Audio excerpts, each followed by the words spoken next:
Siapa pemenang Pilkada Jakarta putaran kedua? Jawaban atas pertanyaan utama warga Jakarta itu masih teka-teki.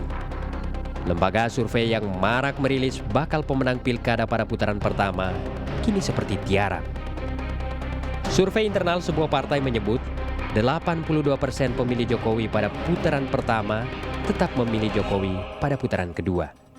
Sementara pemilih Voke di putaran pertama yang tetap setia di ronde kedua sebanyak 62%. Selebihnya 3% belum bersikap dan 5% mengalihkan pilihan ke kubu Jokowi.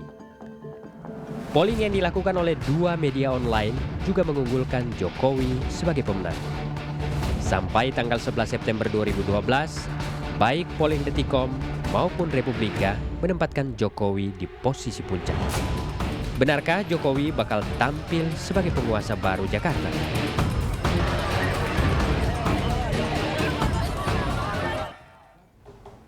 Ya, kalau kita lihat dari grafis tadi, pemilih militan artinya yang tidak akan berubah cukup banyak di masing-masing Jokowi atau di Pak Voke sama-sama 80 sekian gitu lah ya. Tetapi kalau lihat bagaimana kemungkinannya di putaran kedua, Detik dan tadi beberapa media mengatakan Jokowi akan tetap unggul. Jadi kalau saya merasa bahwa ini sudah isu itu sudah ada polarisasi, perubahan dan status quo. Perubahan artinya apa dan siapa, status quo artinya apa dan siapa. Oleh karena itu menurut saya memang momentum yang seperti ini menurut saya tidak akan lepas dan saya meskipun akan ketat persaingan itu, tetapi Jokowi menurut saya akan lebih unggul daripada Voke. Mas Burhan, seberapa ketat itu kira-kira? Ini pemilu putaran kedua sangat ditentukan oleh kelas menengah. Jika mereka hadir dan datang menggunakan haknya, itu akan menguntungkan Jokowi. Tidak menggunakan hari libur tadi ya? Kelas menengah yang menentukan hari H tanggal 20 September. Masalahnya adalah apakah kelas menengah datang atau tidak. Karena kalau kita lihat profil undecided voters sama non-respon, itu karakteristiknya dekat dengan pemilih Jokowi. Kalau mereka datang, Jokowi akan unggul. Kalau Unggulnya mereka lebih lebar. Ya. Oh, artinya kalau mereka tidak datang kemungkinan? Kalau sekarang sih masih ketat ya, kalau kondisi hari ini. Kalau misalnya undecided tidak datang dan menggunakan haknya. Ketat untuk keuntungan Jokowi. Dan itu jelas kalau misalnya kelas menengah tidak hadir, yang untung adalah Fauzi Bowo. Terus kalau mau dipertegas, kalau mau perubahan jangan liburan. Tim kampanye Jokowi kalau kelas menengah hadir, kalau dulu kelas menengah hadir itu Al Gore menang. Karena kelas menengah tidak hadir, maka dia kalah sama George Bush Jr. Itu gara-gara kelas menengah tuh, tipis sekali. Nah ini memang sangat menentukan. Tapi kalau dugaan saya sedikit ini saja, kemungkinan permainan angkanya nanti di antara 55 sampai 45. Tapi Jokowi tetap. Jadi turun naik lah ya, plus minus 55 sampai 45. Kalau ada yang mengatakan 60-40 menurut saya terlalu tinggi. Tapi bisa nggak? Ini dari survei yang sudah SSP lakukan ya? Betul. Saya ingin mengganggu dengan membalik logika ini. Bisa nggak kita tarik dari Pak Voke sendiri yang pernah komplain sendiri dalam satu meja terbatas dengan saya. Dia bilang bahwa bagaimana itu kiai-kiai yang diundang, ulama-ulama, habaib segala macam dikumpulin. Waktu itu ada bis segala macam. Pada hari H bukannya mereka nyoblos, tapi malah ziarah ke Wali Songo. Oh iya, kasus Jawa Timur ya?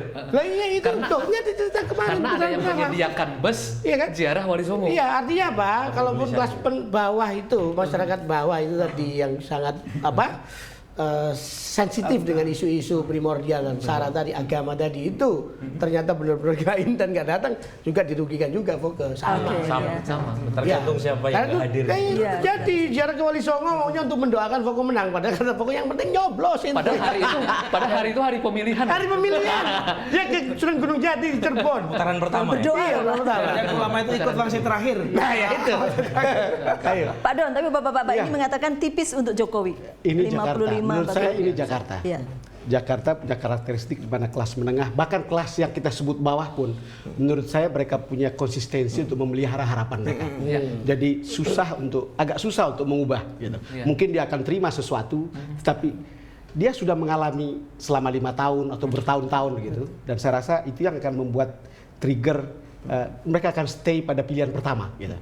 Dan kalau lihat itu, menurut saya ini akan sama gitu. Jokowi akan menang walaupun memang agak berat ya, agak tipis ketat ya. Ketat. Kalau Mas waktu tadi 55-45 gitu, saya bilang ya selisihnya 5% menurut saya itu paling visible. Tetapi kemungkinan untuk terjadi kerusuhan Enggak lah. Tidaklah kalau untuk Jakarta begitu ya. Tidak, agama tidak. Ya, Di tahun ya. 98 itu kan cuma soal ras. Itu pun Kerusuhan- karena ada kerusuhan. orang yang menggerakkan. Ada yang membakar. Kerusuhan tuh kalau ada mastermind yang menggerakkan, mesin kekerasan menggerakkan itu kalau enggak. Yang jelas kalau menurut hemat saya itu pada putaran 1 tadi kita berkaca pada angka-angka perolehan suaranya. Jadi masyarakat harus kita apresiasi. Ternyata mereka dari jumlah yang cuma melejit melebihi Pak Foke yang memperkirakan semula cuma 1 putaran dan lewat ternyata. Itu kan luar biasa. Berarti mereka pakai akal nalar sehatnya juga gitu. Lebih. Nah, kalau ini bisa dipertahankan, wah, Ya kita menghimbau saja. Kita berharap tentu saja kerusuhan tidak akan terjadi. Jadi yang penting untuk kita tiupkan terus-menerus sampai hari H nanti, termasuk setelah pemilu kada, adalah kesiapan mental kita sebagai pemenang yang baik sekaligus pecundang yang baik. Bukan hanya di kalangan elit, tapi juga di kalangan pendukungnya. Jadi siapkan mental, energi psikologis, bahwa kita siap bukan hanya untuk menang, Tapi juga siap untuk kalah ya. Tausiahnya Dan semuanya tentu setelah perbincangan ini semuanya harus ikut pada tanggal 20 kalau kan.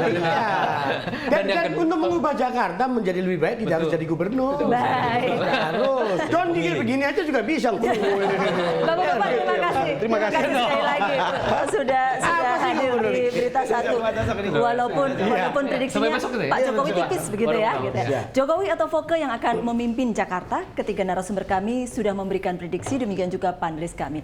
Penentu akhir tetaplah warga Jakarta. Saya Nunung Setiani, sampai jumpa pada program The Headlines pada Jumat pekan depan.